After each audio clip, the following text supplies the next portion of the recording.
There is a star not far from here, in the scale of things, that has been burning for 5 billion years. It rises every morning. It warms the surface of this planet. It makes the air move, and the water cycle and the seasons turn. It is so constant, so reliably present, that most people spend their entire lives without once thinking of it as something temporary. But it is. Every star that has ever existed in the universe has been burning through a finite supply of fuel. Every star, the one that lights our days, the ancient red giants visible to the naked eye, the blue supergiants blazing at the edges of distant galaxies, is consuming itself, slowly and completely, across timescales that make the whole of human history look like a single breath. What happens when that fuel runs out is not simple. It is not the same for every star. The ending depends on the beginning, on how much mass a star was born with, how fast it burned, how long it held the balance between the outward pressure of fusion and the inward pull of its own gravity.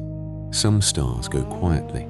They swell, they shed their outer layers, they cool into dense remnants that will still be glowing long after the galaxy that contains them has changed beyond recognition. Some stars do not go quietly at all, and what they leave behind, the objects that remain after the burning stops, are among the strangest things the universe has produced. Collapsed remnants, smaller than a city, but heavier than the sun. Dying embers no larger than Earth, but made of matter so dense a teaspoon of it would outweigh a mountain. Objects so gravitationally extreme that space and time themselves behave differently in their presence. Tonight we are going to follow that story. Not the story of stellar life, though the life of a star will be part of what we trace, but the story of what comes after. The afterlives, the remnants, the quiet and not so quiet endings of the fires that have been burning across this galaxy since long before our world existed. The sky above you right now contains all of it. White dwarfs cooling in the dark. Neutron stars spinning somewhere beyond the reach of ordinary light. The gravitational signatures of collapsed stellar cores so dense they have bent the fabric of the universe around themselves. The stars are not all living. Many of them are already something else. We are going to find out what. To understand what a star leaves behind, it helps to understand what a star actually is, not in the way a textbook defines it, but in the way a physicist thinks about it. A star is a balance. At its core, two forces are in constant negotiation. Gravity pulls inward, always relentlessly, trying to collapse the entire mass of the star into the smallest possible volume, and pressing outward against that collapse is the energy released by nuclear fusion hydrogen atoms fusing into helium in the star's core, releasing light and heat in quantities almost impossible to hold in the mind. The sun converts roughly 4 million tons of its own mass into pure energy every second. It has been doing this for nearly 5 billion years. It will do it for approximately 5 billion more. While that balance holds, the star is stable. Gravity pulls in, fusion pushes out. The star neither collapses nor explodes. It simply burns. But the fuel is not unlimited. In the core of a sun-like star, hydrogen is the primary fuel. Over billions of years, hydrogen fuses into helium, and helium accumulates in the core like ash collecting beneath a fire. When the hydrogen in the core runs low, the balance begins to shift. The core, no longer generating enough outward pressure, starts to contract under gravity. That contraction heats the surrounding layers, triggering hydrogen fusion in a shell around the core rather than at the center. And the energy released by that shell pushes the outer layers of the star outward, far outward into space. The star swells. What was once a compact, stable object begins to expand into something vast and cool and reddened, a red giant. Our own sun will reach this stage in roughly 5 billion years, swelling to a diameter perhaps 100 times its current size, engulfing the orbits of Mercury and Venus and possibly reaching the orbit of Earth. The surface will cool as it expands, shifting from yellow-white to a deeper, warmer red. It will be enormous, it will be luminous, and it will be dying. This is not a violent process, not on the timescale of a human life, or even a civilization. The transition from stable main sequence star to red giant takes hundreds of millions of years. There is no moment of crisis. There is only the slow, inevitable exhaustion of fuel, and the gradual renegotiation of forces that have been in balance for billions of years. In the core of the red giant, helium, the ash of hydrogen fusion, eventually reaches temperatures high enough to ignite. Helium begins fusing into carbon and oxygen. A new phase of burning begins, buying the star more time. But helium burns faster than hydrogen, and this phase is shorter. For a star the mass of our Sun, the helium burning phase lasts only a few 100 million years before that fuel too runs thin. What happens next depends almost entirely on mass. For stars smaller than roughly 8 times the mass of our Sun, and this includes our own star, and the vast majority of stars in the galaxy, there is not enough gravitational pressure to ignite the carbon in the core. The carbon and oxygen simply accumulate, inert. The outer layers, puffed out and loosely held, begin to drift away into space, expelled in a slow stellar wind that carries the outer atmosphere of the dying star outward into the surrounding void. What remains is the core, stripped of its outer layers, exposed to space for the first time in billions of years. The core of a Sun-like star is a small, extraordinarily dense object made primarily of carbon and oxygen, compressed to roughly the size of Earth, but containing more than half the mass of the original star.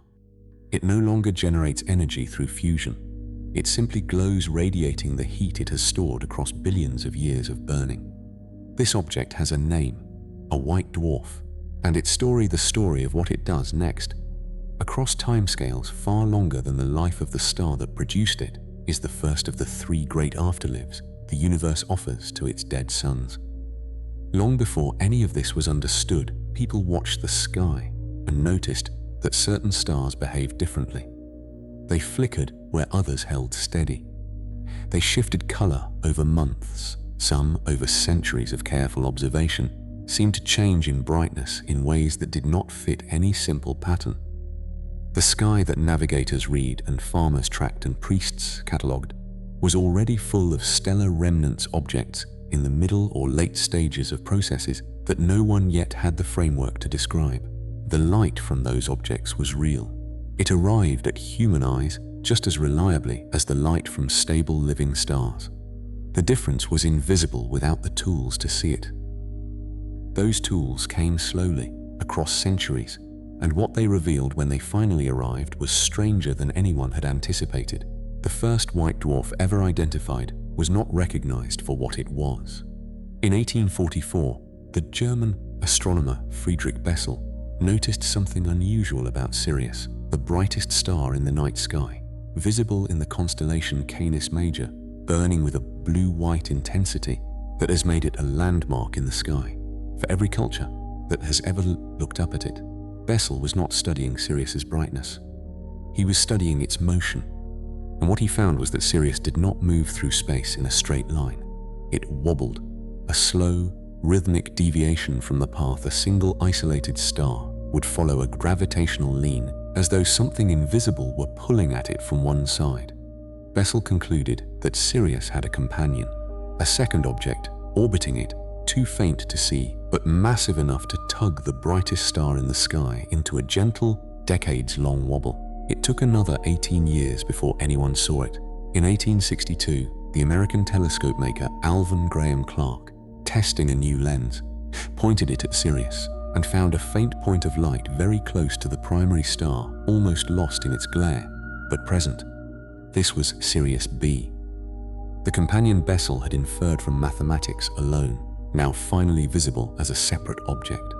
What puzzled astronomers almost immediately was the combination of its faintness and its mass. Sirius B was dim, far dimmer than its companion, and yet its gravitational effect on Sirius A implied it carried roughly the same mass as our Sun, a Sun-like mass in an object that produced almost no light. The calculation pointed towards something impossibly dense, and for decades, no one had a satisfying framework to explain what it might be. The explanation came in the early 20th century, built from the new physics of quantum mechanics. When a stellar core has exhausted its nuclear fuel and the outer layers have drifted away, what remains is compressed by gravity until something unusual happens at the quantum level. The electrons inside the material, stripped from their atoms by the extreme heat and density, are packed so tightly that they cannot be compressed further without violating one of the fundamental rules of quantum mechanics. Electrons resist occupying the same quantum state. This resistance generates a pressure that has nothing to do with heat or fusion. It is a quantum mechanical pressure, sometimes called electron degeneracy pressure, and it is strong enough to hold up the dead core of a star against gravity indefinitely. The white dwarf does not burn, it does not fuse, it simply exists, supported by the quantum behavior of its own electrons, cooling imperceptibly over timescales that stretch far beyond the current age of the universe. The nearest white dwarf to Earth is Sirius B, roughly 8.5 light-years away. It has a surface temperature of around 25,000 degrees hotter than our Sun's surface, not because it is generating new energy, but because it has not yet had time to cool. It is, in cosmic terms, a young white dwarf. It will be glowing long after our Sun has completed its own red giant phase and left behind its own white dwarf remnant. The mass of a white dwarf has a hard upper limit. If a stellar remnant core exceeds roughly 1.4 times the mass of our Sun, a threshold known as the Chandrasekhar limit, named for the Indian physicist Subrahmanyan Chandrasekhar, who calculated it in 1930 at the age of 19. Working out the mathematics on a steamship crossing from India to England, the electron degeneracy pressure is no longer sufficient to resist gravity. The core crosses a threshold beyond which something more violent must happen. But for the vast majority of stars, the quiet, sun-like stars that make up most of the galaxy's stellar population, the white dwarf is the destination. The slow cooling of a once burning core, radiating the last of its heat into the dark over billions upon billions of years. There is a good chance that at some point in your life, on some clear night, you looked up at Sirius without knowing that an object like this was orbiting it. A dead star, cooling in the dark, 8.5 light-years away, held together by the quantum resistance of its own electrons, rather than by anything burning at its center. The light it emits has been traveling toward Earth across that distance, arriving quietly, folded into the glare of its companion, present and largely invisible in the accumulated brightness of the night sky. White dwarfs are not rare. Astronomers estimate that roughly 97% of all stars in the Milky Way will end their lives as white dwarfs. The galaxy is, in a very real sense, slowly filling with them. Objects that were once suns burning for billions of years, warming whatever orbited them, producing the carbon and oxygen that make rocky worlds and living things possible, now cooling quietly in the spaces between stars, no longer adding light to the sky, but not yet dark either. The cooling takes an extremely long time. The current age of the universe is approximately 13.8 billion years, the time required for a white dwarf to cool to the point where it emits no detectable light, to become what physicists call a black dwarf. A cold, dark, inert remnant of a once living star is estimated to be far longer than that. Longer than a quadrillion years by some calculations. No black dwarf yet exists anywhere in the observable universe. The universe is not old enough. Every white dwarf ever formed is still, in some sense, actively cooling, still radiating, still contributing its last warmth to the dark between the stars. This is not a comforting fact in the dramatic sense. But there is something in it that is worth holding quietly. The fires that burned in those cores for billions of years have not yet gone entirely cold. The universe remembers them, faintly, in the residual glow of objects smaller than Earth, scattered across a galaxy that will itself change beyond recognition before the last of them finally goes dark. Not every star dies quietly. The stars that end as white dwarfs, sun-like stars, middling stars, the vast and ordinary population of the galaxy do so through a process that is slow enough to be called graceful. They swell, they shed, they compress, they cool. The timescales involved are so long that no single observer, no civilization, no species could witness more than the smallest fraction of the transition. The death of a sun-like star is not an event. It is a condition that persists across hundreds of millions of years. But the universe also makes stars much larger than our sun. Stars born with masses 8, 10, 20, 50 times the mass of our sun live differently from the beginning. They burn hotter and faster. Their cores reach temperatures sufficient to fuse not just hydrogen and helium, but carbon, neon, oxygen, silicon, a sequence of heavier and heavier fuels, each phase shorter than the last, each one producing a new layer of ash that itself becomes the next fuel. Where a sun-like star spends billions of years on hydrogen alone, a massive star may burn through hydrogen in only 10 million years. It then burns helium in 1 million, carbon in a few thousand years, oxygen in roughly a year, silicon in a matter of days. The final product of silicon fusion is iron. Iron is where the process stops. Every element up to iron releases energy when it fuses. That is what makes stellar fusion possible. Iron is different. Fusing iron absorbs energy rather than releasing it. A stellar core that reaches iron has, in a very precise physical sense, run out of road. There is nothing left to burn. No new fuel that will generate outward pressure. No next phase waiting to begin. What happens next takes less than a second. With no fusion energy to resist it, gravity wins. The iron core, a sphere roughly the size of Earth, containing more than 1.5 times the mass of our sun, collapses. Not slowly, not over millions of years. In a fraction of a second, the core falls inward at a significant fraction of the speed of light. The outer layers of the star, still falling inward under gravity, but moving more slowly than the core, hit the collapsing center and rebound outward in a shock wave of almost incomprehensible energy.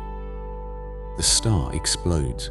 A core collapse supernova releases more energy in a few seconds than our sun will emit across its entire 10 billion year lifetime. For a brief period dates 2 weeks, a single exploding star can outshine the entire galaxy it belongs to. The light from a supernova in a distant galaxy is visible across hundreds of millions of light years, a single stellar death bright enough to be seen across a significant fraction of the observable universe. In 1987, a star in the Large Magellanic Cloud, a small galaxy, orbiting our own at a distance of roughly 160,000 light-years, exploded. It was the closest observed supernova in nearly 4 centuries, and it was visible to the naked eye in the southern hemisphere for weeks. Astronomers around the world turned their instruments toward it. What they detected arriving before the light did by approximately 3 hours was a brief pulse of neutrinos, subatomic particles produced in extraordinary quantities during the core collapse, passing through the entire mass of the exploding star and through the 160,000 light-years of space between that galaxy and Earth, in the time it took the shockwave to travel from the core to the stellar surface. 24 neutrinos were detected across 3 separate underground detectors on 3 different continents. 24 particles out of the 10 to the power of 58 that the collapse produced, passing through instruments that had been built with almost no expectation of ever seeing anything like this. The detection confirmed, in the most direct way physics allows, what theorists had predicted about how massive stars die.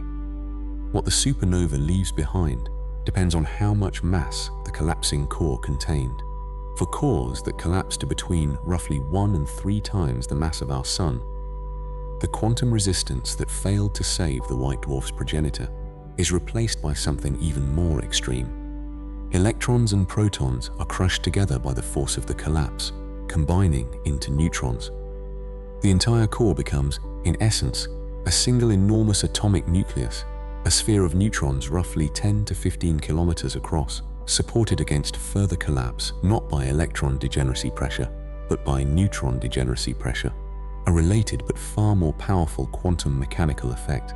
This object is a neutron star, and what it does, what it is, what it means for the fabric of space and the behavior of matter under conditions that exist nowhere else in the observable universe, that is where the story deepens considerably. There is something worth pausing on before moving further into the physics. Every atom of carbon in the human body was forged inside a star. Not our star. Our sun is not hot enough or old enough to have produced carbon in its core. The carbon came from earlier stars. stars that lived and died before our solar system formed, stars whose supernova explosions scattered their interiors across the surrounding gas and dust. The carbon, the nitrogen, the oxygen, the iron in your blood, all of it passed through the interior of at least one star before it became part of anything you would recognize. The supernova is not only a destructive event, it is the mechanism by which the heavy elements produced inside massive stars are returned to the galaxy. Without it, the material stays locked inside the collapsed remnant. With it, the chemical products of billions of years of stellar fusion are distributed across space, available to condense into new stars and new planets, and eventually, new forms of matter that were not part of any earlier universe. You are, in a very literal sense, made of what stars left behind. The explosions that produced that material are still happening. Right now, somewhere in the observable universe, a massive star is collapsing. A shockwave is propagating outward through layers of stellar material that took millions of years to build. A pulse of neutrinos is crossing space at nearly the speed of light, carrying the energy of a stellar death outward in every direction. The light from that explosion may reach instruments on Earth years from now, or centuries from now, or not for millions of years. It is already traveling. The universe does not stop between observations. A neutron star is roughly 10 kilometers across. Hold that number for a moment before moving past it. 10 kilometers, the distance you might drive to reach the nearest town, or walk across in a few hours on a clear day. A sphere that size, sitting on the surface of Earth, would fit comfortably within the boundaries of a mid-sized city. You could, in principle, see from one side of it to the other, and yet it contains between 1 and 2 times the mass of our Sun. The Sun is 1.4 million kilometers in diameter. Its mass is so large that it accounts for 99.8% of all the matter in the solar system. Every planet, moon, asteroid, and comet orbiting it, everything amounts to the remaining 0.2%. That mass, compressed into a sphere 10 kilometers across, produces densities that have no analogy in ordinary experience. A single teaspoon of neutron star material would weigh roughly 4 billion tons on Earth, not 4 billion times heavier than water. 4 billion tons, the mass of a small mountain concentrated into a volume the size of a sugar cube. At those densities, matter does not behave the way matter behaves anywhere else. Inside a neutron star, the electrons and protons that make up ordinary atomic matter have been crushed together into neutrons. The empty space that makes up the vast majority of every atom, the space between the nucleus and the orbiting electrons, which in ordinary matter accounts for almost all of the atom's volume, has been eliminated. What remains is matter packed to nuclear density. Essentially, a single enormous atomic nucleus, the size of a city, held together by gravity and the quantum mechanical resistance of its own neutrons to further compression. The surface of a neutron star is not like any surface we have a word for. It is a crust of crystalline nuclear matter, perhaps a kilometer deep, harder than any material that exists on Earth by factors that make the comparison almost meaningless. Below the crust, conditions become stranger still, a liquid interior of neutrons, possibly with layers of exotic matter whose properties physicists are still working to characterize, possibly with a core that behaves in ways that current physics cannot yet fully describe. The gravity at the surface of a neutron star is approximately 200 billion times stronger than Earth's surface gravity. An object falling from 1 meter above the surface would impact it moving at roughly half the speed of light. The escape velocity, the speed required to leave the surface entirely, is approximately half the speed of light. Space and time in the immediate vicinity of a neutron star are measurably distorted by its gravitational field. Einstein's general theory of relativity, which describes gravity as the curvature of space-time, is not an approximation near a neutron star. It is an operational necessity. The physics of the object cannot be described without it. When a massive star collapses and its core becomes a neutron star, something else happens along with the compression of matter. The core of the original star was rotating. Slowly, in the way large objects tend to rotate. But as it collapsed, shrinking from something roughly the size of Earth down to something 10 kilometers across it, conserved its angular momentum, the same physical principle that causes a spinning skater to rotate faster when they pull their arms inward, causes the collapsing stellar core to spin faster as it shrinks, dramatically faster. A core that was rotating once every few weeks becomes a neutron star, rotating dozens or hundreds of times per second. The fastest known neutron stars rotate more than 700 times per second. As the neutron star spins, its powerful magnetic field also compressed and intensified. During the collapse, sweeps beams of electromagnetic radiation outward from its magnetic poles. If those poles are not perfectly aligned with the rotation axis, which they generally are not, the beams sweep through space like the beam of a lighthouse, rotating with the star. If Earth happens to lie in the path of one of those beams, we detect a pulse of radio waves or X-rays, arriving with the regularity of the star's rotation once per revolution, as precise as the best clocks humans have ever built. These objects are called pulsars. The first pulsar was detected in 1967 by the British astronomer Jocelyn Bell Burnell, then a graduate student at Cambridge, monitoring data from a radio telescope she had helped build. The signal was so regular, arriving every 1.3 seconds, without variation, that the research team initially labeled it LGM-1, Little Green Men.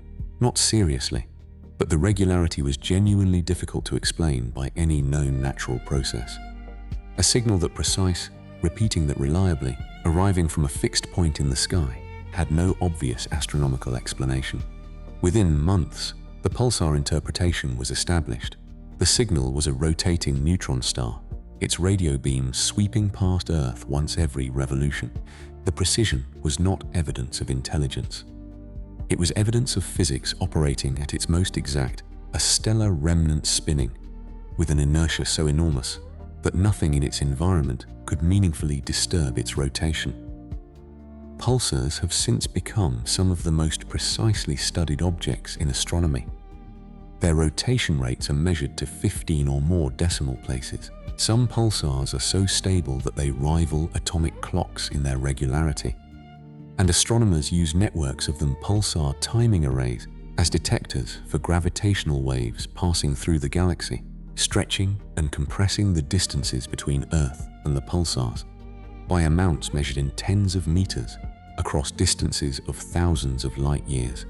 The neutron star that drives the Crab Nebula, pulsar the remnant at the center of a supernova that was observed and recorded by Chinese astronomers in 1054, visible in daylight for several weeks, is still spinning 30 times per second, nearly 1,000 years after the explosion that created it.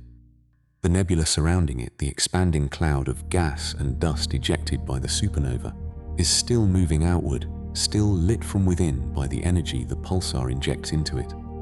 A single stellar death, witnessed by human observers in the 11th century, still actively shaping the space around it, 10 centuries later. There is something in that continuity that carries its own quiet weight. The astronomers who recorded the new star in 1054 in China, in the American Southwest, where ancestral Puebloan observers may have recorded it in rock art, possibly in the Arab world, and in parts of Europe, had no framework for what they were seeing.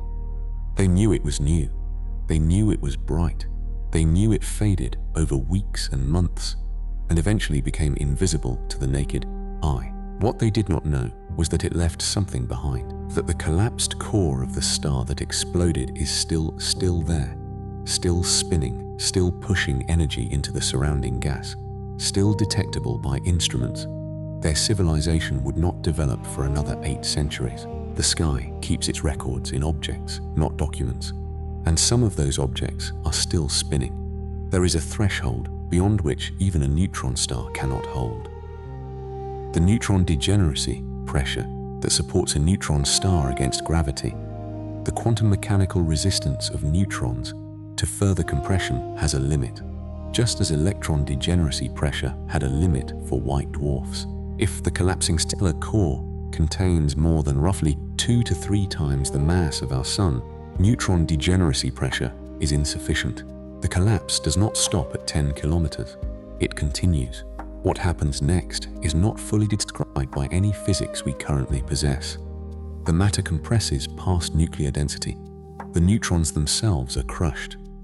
Whatever structure existed in the neutron star, the crystalline crust, the liquid interior, the exotic inner layers collapses inward.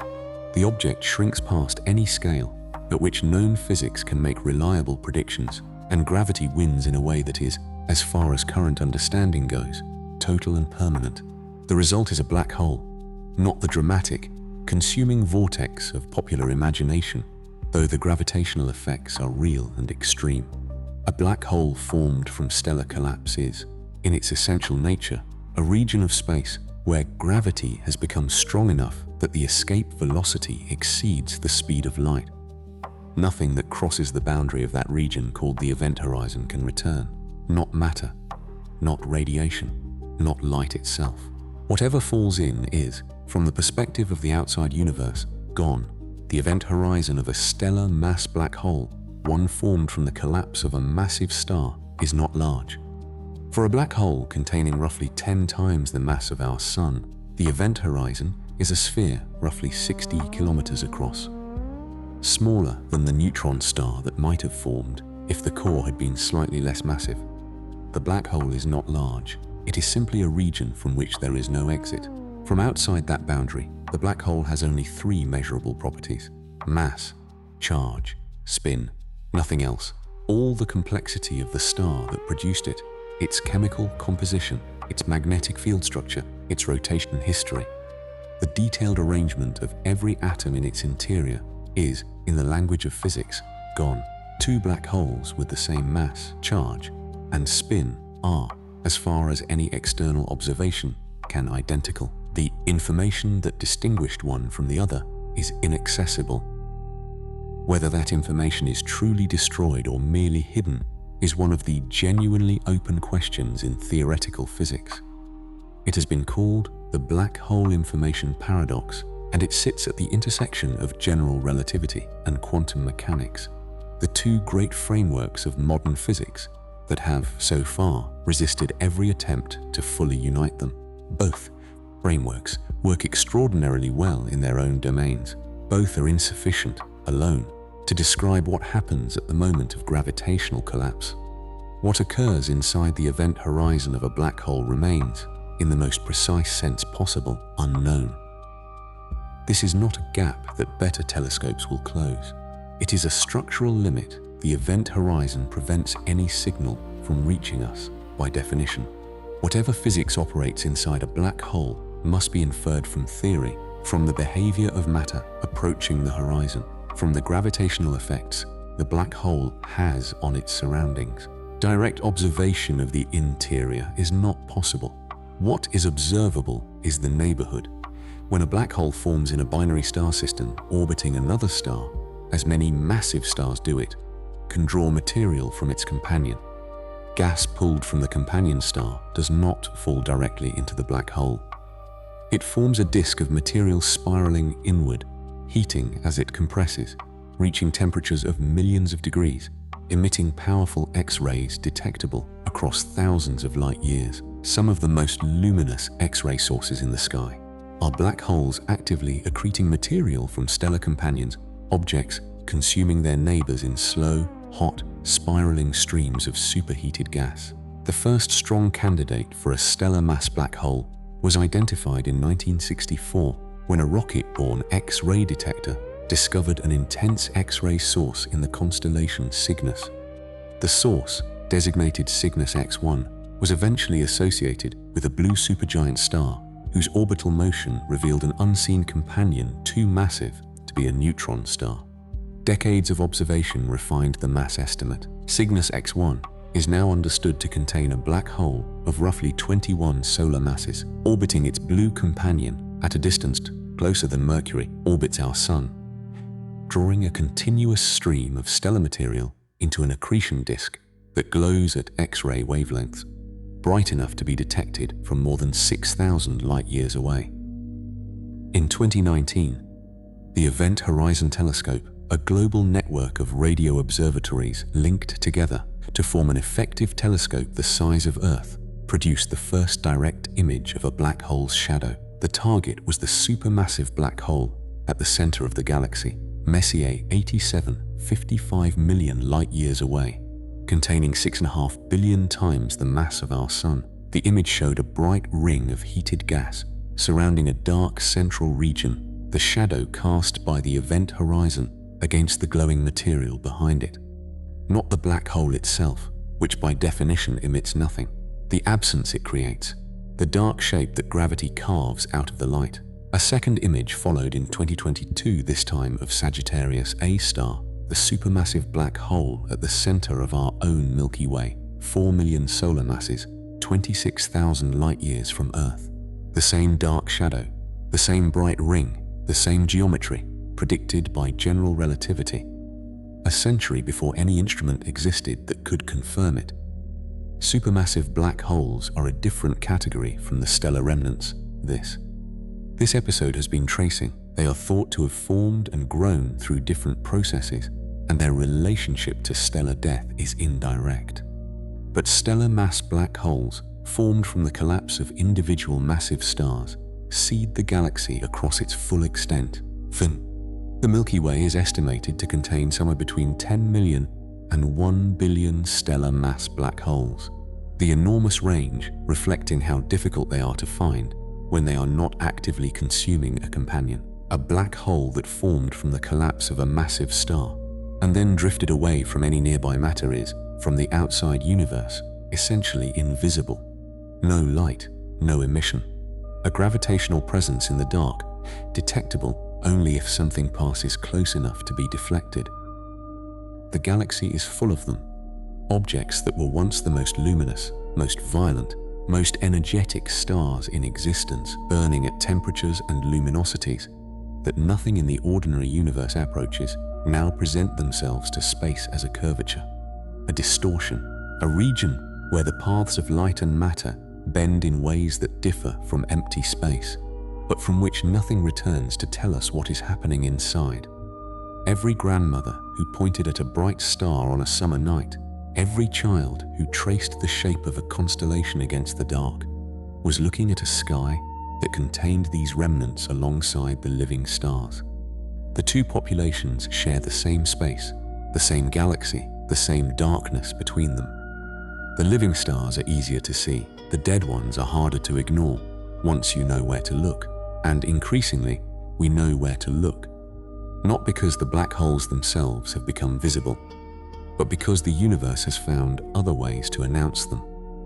On the 14th of September 2015, two L-shaped detectors, one in Louisiana, one in Washington state, separated by 3,000 kilometers, registered a signal that lasted less than 0.2 of a second. The signal was a chirp, a rising tone sweeping upward in frequency from 35 Hz to roughly 150 Hz in the time it takes to blink. Each detector recorded it independently, with a time difference of 7 milliseconds, the time it takes light to travel the distance between them. The signal was identical in both, identical in the way that only a real astrophysical event, arriving from a fixed direction in space, could produce. The detectors were LIGO, the Laser Interferometer Gravitational Wave Observatory. They had been built to detect gravitational waves, ripples in the fabric of spacetime itself predicted by Einstein's general theory of relativity in 1916, but never directly observed in the century that followed. The instruments work by splitting a laser beam, sending each half down one of two perpendicular arms 4 kilometers long, and measuring the interference pattern when the beams recombine. A passing gravitational wave stretches space-time in one direction, while compressing it in the perpendicular direction, changing the effective length of the arms by amounts smaller than 1/10,000th the diameter of a proton. The instruments are sensitive enough to detect that change, just barely. After decades of development, refinement, and noise reduction, so painstaking that the engineering required to achieve it pushed against the limits of what human technology could produce.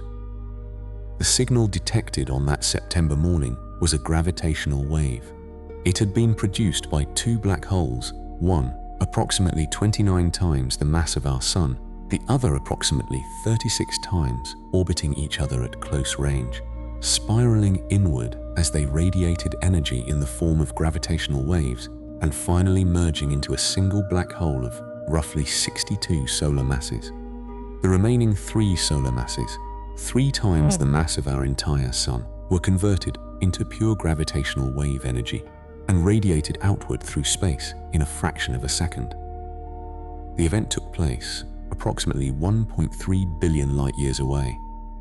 The gravitational wave crossed that distance at the speed of light, expanding outward in every direction from the merger site, stretching and compressing space by imperceptible amounts as it traveled. When it reached Earth, it distorted the LIGO detectors by a distance 4,000 times smaller than the nucleus of an atom. That distortion was detected. The result was announced in February 2016, and it represented several things simultaneously. The first direct detection of gravitational waves, confirming a prediction that had waited a century for the technology to test it. The first direct observation of 2 black holes merging, and a new way of listening to the universe, a gravitational wave astronomy, capable of detecting events that produce no light at all, events that would be entirely invisible to every optical, radio, X-ray, and infrared telescope ever built. Since that first detection, LIGO and its partner observatories Virgo in Italy, Kaga in Japan have detected dozens of gravitational wave events, black hole mergers, neutron star mergers, and in one case, an event that produced both gravitational waves and light. Simultaneously, a neutron star merger detected on August 17, 2017, that was followed within 2 seconds by a short gamma-ray burst observed by space-based observatories, and then by an optical afterglow that ground-based telescopes tracked for weeks as it faded. That merger produced something else.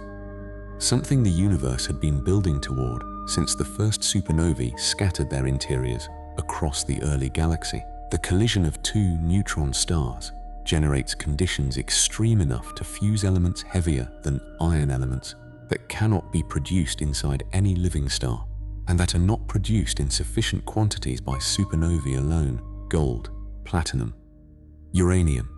The heaviest elements in the periodic table are forged, researchers now believe, primarily in the collisions of neutron stars, events rare enough that a single galaxy may experience only a handful of them per million years, but energetic enough that each one produces quantities of heavy elements measurable in units of Earth masses. The gold in a wedding ring, the platinum in a laboratory instrument, the iridium in the geological layer that marks the end of the dinosaurs. Evidence points toward these materials having passed through the collision of dead stars before they became part of anything on Earth.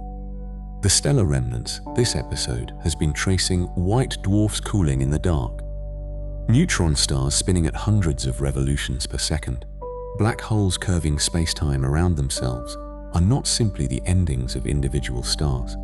They are participants in ongoing processes. They interact with companions. They merge, they produce events energetic enough to be detected across a significant fraction of the observable universe, and in doing so, they continue to shape the chemical and gravitational landscape of the galaxy, long after the stars that produced them have ceased to exist. A neutron star formed in a supernova 1 billion years ago may spend hundreds of millions of years as an isolated pulsar, gradually slowing its rotation as it radiates energy. Then, if it has a companion, it may begin accreting material from that companion, spinning up again to millisecond rotation rates. Then, if the companion itself evolves and collapses, the 2 neutron stars may spiral toward each other across millions of years, losing energy to gravitational wave emission, until they finally merge in a collision that lasts milliseconds and produces more gold than exists in the entire Earth. The life of a stellar remnant is not always quiet. There is an older version of this knowledge, carried without the physics and without the instruments, in the simple observation that the sky is not uniform, that some stars are brighter than others, that some are redder, some bluer, some that flickered and changed over months were noticed by careful observers long before anyone had the framework to explain what flickering meant. The sky that ancient astronomers catalogued was already full of objects in various stages of stellar afterlife pulsars too faint to resolve. White dwarfs hidden in the glare of companions, the remnant nebulae of supernovae that had been observed centuries earlier by people who recorded a new star without knowing what new meant in that context. The knowledge accumulated across a long time. Each generation added to what the previous one left behind. The instruments improved, the framework deepened, and the objects in the sky turned out to be stranger, more varied, and more consequential than any early catalogue had room to contain. What the universe does with its dead stars is not a footnote to the story of stellar life. It is a continuation of it. Step back from the individual objects for a moment. White dwarfs, neutron stars, black holes, each one a different outcome of the same fundamental process, gravity winning, eventually, over the forces that kept a star alive. Each one strange in its own way, operating at physical extremes that no laboratory on Earth can reproduce, detectable only because the universe is large enough and our instruments have become sensitive enough to find them across the distances involved. What do they add up to? The Milky Way is a galaxy of roughly 200 to 400 billion stars. It has been forming stars for most of its approximately 13 billion year history. The earliest generations of massive stars lived fast, died violently, and seeded the surrounding gas with the heavy elements their cores had produced: the carbon, oxygen, iron, and everything heavier that make rocky planets and complex chemistry possible. Those elements condensed into later generations of stars, which lived and died in turn, each generation enriching the galactic gas with a slightly more complex mixture of elements than the one before. Our Sun is a third-generation star, or possibly later. The material it formed from had already passed through multiple stellar cycles. The oxygen you are breathing right now was produced in the cores of stars that died before our solar system existed.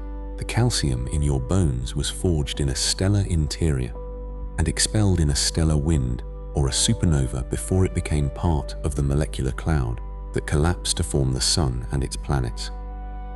The galaxy is, in this sense, a recycling system. Stars form from gas. They process that gas through nuclear fusion, building heavier elements from lighter ones. They return that processed material to the interstellar medium through stellar winds, planetary nebulae, and supernova explosions. New stars form from the enriched gas. The cycle continues, but not everything returns. The stellar remnants, the white dwarfs, the neutron stars, the black holes are what stays locked away. The material inside them does not return to the interstellar medium, at least not on any timescale that current physics can confidently describe. White dwarfs cool slowly toward darkness without releasing their carbon and oxygen back into space. Neutron stars hold their compressed matter in a form that is not available for new star formation. Black holes retain their mass behind event horizons from which nothing escapes.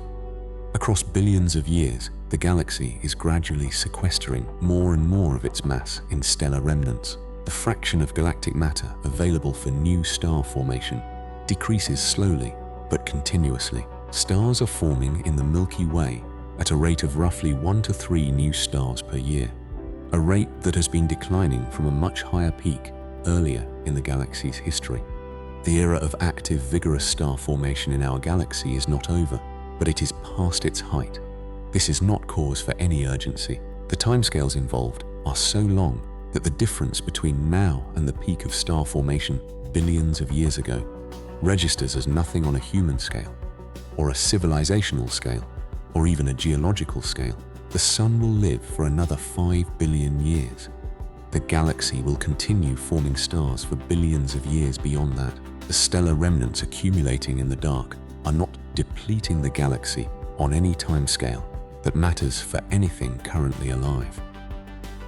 But in the very long view, in the kind of deep time perspective that the existence of black holes and cooling white dwarfs naturally invites, the trajectory is clear. The universe began with hydrogen and helium. Stars have been building heavier elements from those raw materials for nearly 14 billion years. Eventually, the supply of star-forming gas will be exhausted. The last stars will form, burn, and die. The last supernovae will scatter their contents into a space too thin and cold to collapse into new stars. And what will remain across timescales so vast they resist any ordinary analogy will be the remnants. White dwarfs, cooling toward black dwarfs across timescales longer than the current age of the universe by factors of millions or billions.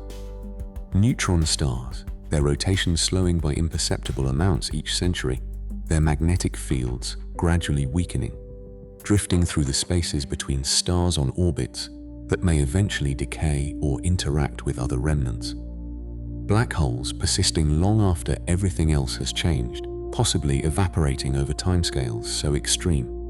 They make the current age of the universe seem like a preliminary instant to process called Hawking radiation, theoretical and extraordinarily slow, by which quantum effects near the event horizon cause black holes to gradually lose mass and, over unimaginable spans of time, eventually cease to exist.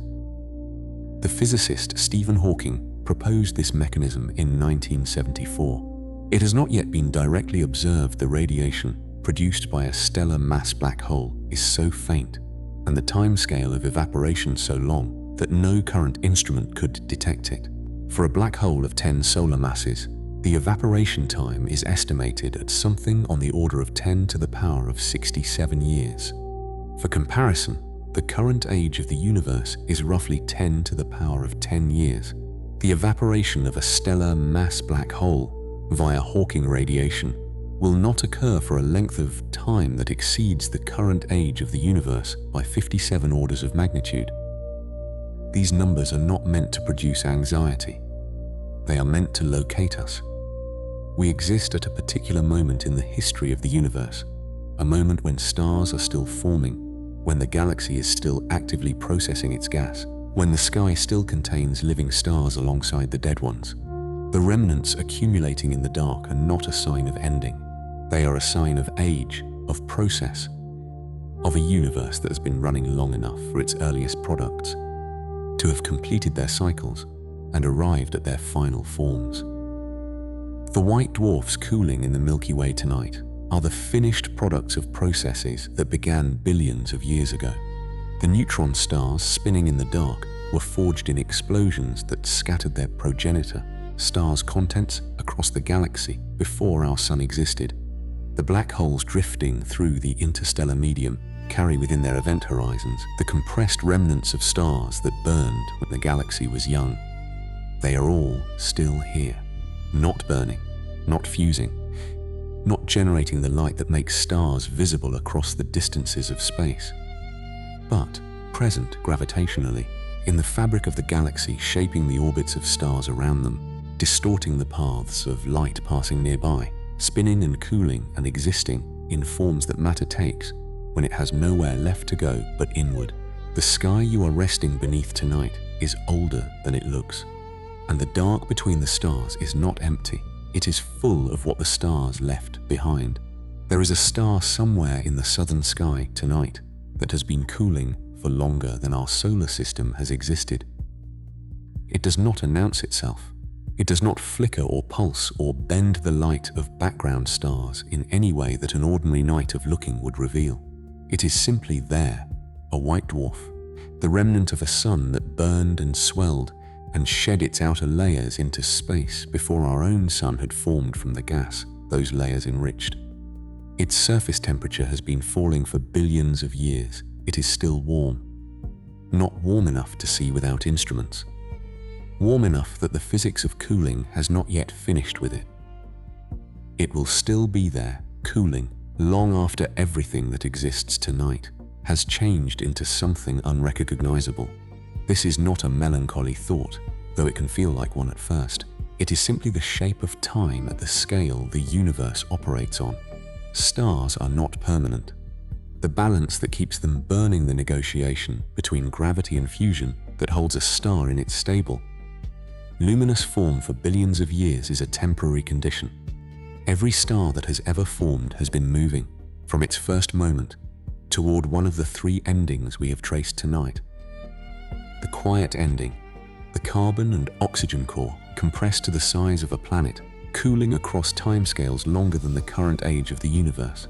The violent ending, the iron core that cannot burn, the collapse that takes less than a second, the shockwave that tears the star apart and scatters its contents across light years of surrounding space. And the absolute ending, the threshold beyond which no quantum pressure holds, the collapse that continues past every known stopping point, the region of space from which nothing returns. Three outcomes. One cause, gravity, patient and constant, waiting out whatever process has been holding it at bay.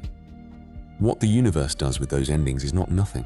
The white dwarf that cools in the dark still holds the carbon and oxygen it forged. The neutron star still carries within it the compressed remnant of a core that once burned at temperatures of billions of degrees. The black hole still contains, behind its event horizon, the mass of a star that once outshone everything around it. Nothing is lost in the accounting of mass and energy. The forms change, the accessibility changes, but the material remains, in one state or another, present in the fabric of the galaxy.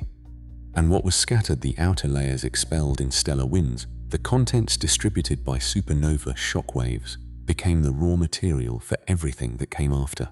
Rocky planets, oceans, the carbon chains that make complex chemistry possible, the iron at the center of a red blood cell, carrying oxygen through the body of any creature breathing tonight. All of it passed through the interior of at least one star. All of it was processed, enriched, expelled, and gathered again into new forms by processes that have been running since the first generation of stars formed in the early universe. You have been listening tonight to the story of what stars leave behind, but the story does not separate cleanly into what was lost and what remained. The remnants in the dark and the material scattered into space are both consequences of the same process. The ending of a star is also the beginning of what the star made possible. The white dwarf cooling in the Milky Way and the oxygen in your lungs came from the same source, a stellar interior that burned, balanced, exhausted itself, and gave back what it had built. The neutron star, spinning 30 times per second at the center of the Crab Nebula, has been doing so for nearly 1,000 years since the explosion that Chinese astronomers recorded in 1054. It will still be spinning more slowly, its magnetic field weaker, its pulse less energetic 1,000 years from now. The nebula around it will have expanded further into the surrounding space, its filaments thinning, its brightness fading, the energy the pulsar injects into it, gradually losing the battle against expansion and cooling. In 10,000 years, the nebula will be invisible. The pulsar will remain. In 1,000,000 years, the pulsar will have slowed considerably.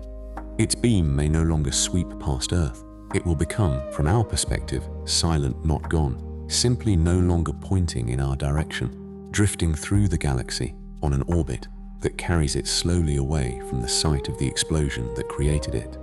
In 1,000,000,000 years, it will still be there, somewhere in the dark between stars, a dense sphere of neutrons 10 kilometers across, spinning, cooling, the compressed remnant of a star that exploded when our ancestors were still learning to make fire. Not detectable from any distance, without instruments far beyond what we currently possess, not communicating anything, simply existing in the form that matter takes when a massive star has run its full course and gravity has had the final word. The sky above you tonight contains all of this, at distances that make the separation between here and those objects feel absolute. 8.5 light years to Sirius B, cooling in the glare of its companion. 1,000 light years or more to the nearest pulsars, thousands of light years to the nearest known stellar mass black holes.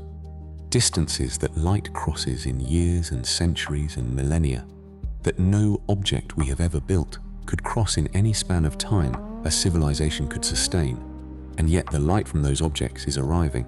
Right now, at this moment, photons that left white dwarf surfaces decades or centuries ago are completing their journeys and passing through the atmosphere overhead, reaching the ground, falling on whatever surface is beneath the open sky. The universe does not require that we be aware of what arrives. It sends the light regardless. The white dwarfs keep cooling, the pulsars keep spinning, the black holes keep holding whatever they hold, behind boundaries that light cannot cross, in a silence that the universe does not break. Somewhere in the dark, a stellar remnant drifts. The light keeps arriving,